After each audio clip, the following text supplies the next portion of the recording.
시청자 여러분 안녕하십니까? 정오 브리핑을 시작합니다.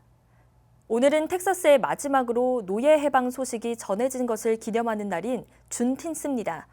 준틴스를 맞아 전국에서 대규모 집회가 진행되고 있습니다.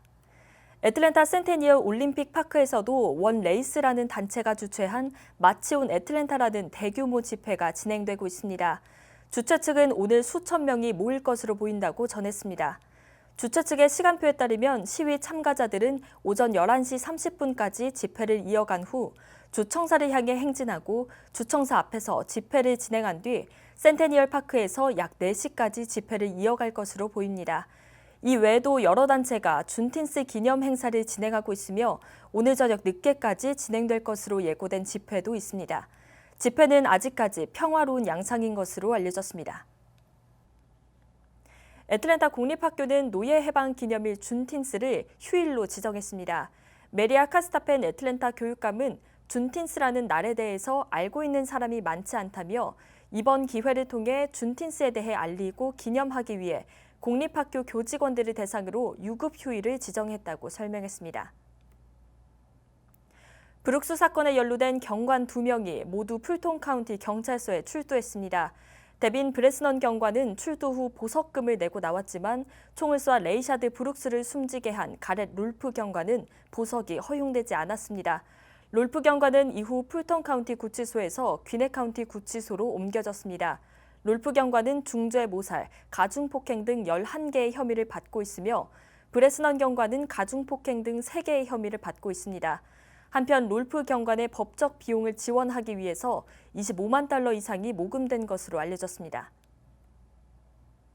세계 최대 코로나19 확산지였던 뉴욕주의 신규 확진 환자는 이달 들어 1,000명 이하로 떨어지면서 증가세가 확연히 꺾인 모습입니다. 반면 남서부 지역인 캘리포니아와 텍사스주, 그리고 조지아주와 이웃하고 있는 플로리다 등 일부 지역에선 연일 3, 4천 명의 신규 확진자가 쏟아지고 있습니다. 월도미터의 19일 오전 9시 32분 집계에 따르면 미국 내 누적 확진 환자는 226만 4,307명, 누적 사망자는 12만 691명으로 집계됐습니다. 어제 하루 동안 미국의 확진 환자는 2만 7,924명 늘었고 사망자는 747명 늘었습니다. 어제 최다 신규 확진 환자 발생주는 캘리포니아주며 텍사스, 플로리다, 애리조나주가 뒤를 이었습니다.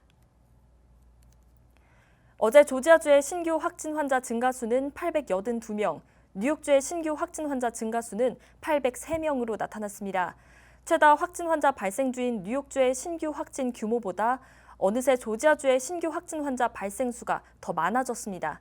주 보건당국의 18일 오후 2시 50분 집계에 따르면 조지아주의 누적 확진 환자는 6만 912명, 누적 사망자 2,605명으로 집계됐습니다. 앤서니 파우치 국립 알레르기 전염병 연구소 소장은 어제 AFP 통신과의 인터뷰에서 코로나19 사태와 관련해 다시 봉쇄하자는 이야기를 하진 않을 것 같다고 말했습니다.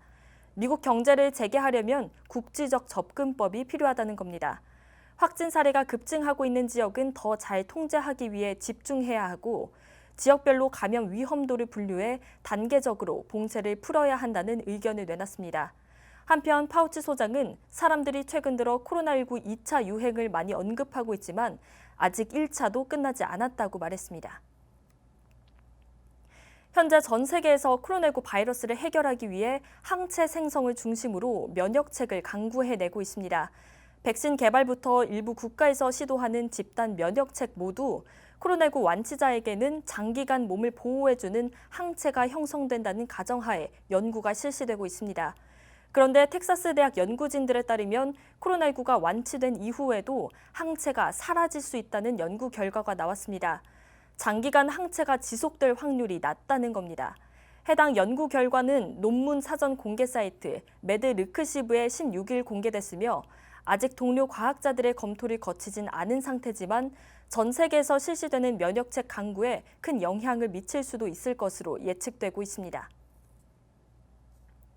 연방대법원 대법관들은 18일 5대4의 다수결 결정으로 트럼프 대통령의 불법 체류 청소년 추방 유예제도, 즉 다카 폐지 움직임에 제동을 걸었습니다. 현재 연방대법원 대법관 9명 중 5명이 보수, 4명이 진보 성향으로 분류되고 있습니다. 그런데 연방대법원 판결에 캐스팅 보트를 쥐고 보수적인 판결을 내려온 로버츠 대법원장이 최근 현안에 대해서는 진보 성향 대법관들의 판단에 손을 들어준 것입니다.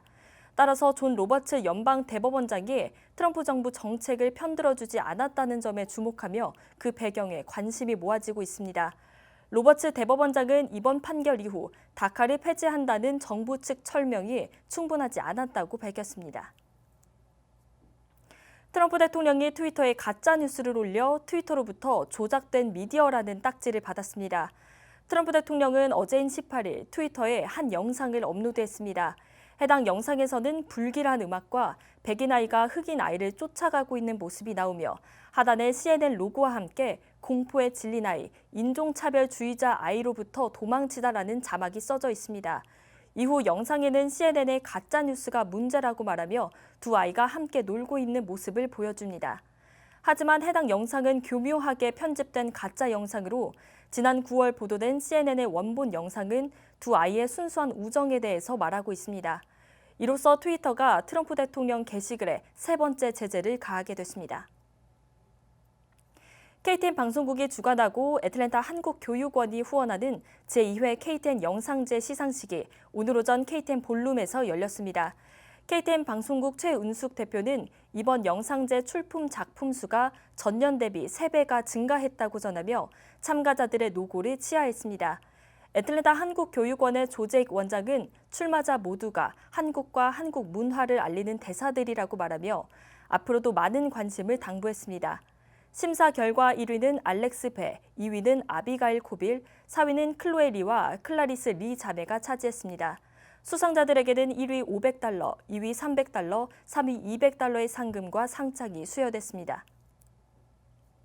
이상으로 정오 브리핑을 마칩니다. 시청해주신 여러분 고맙습니다.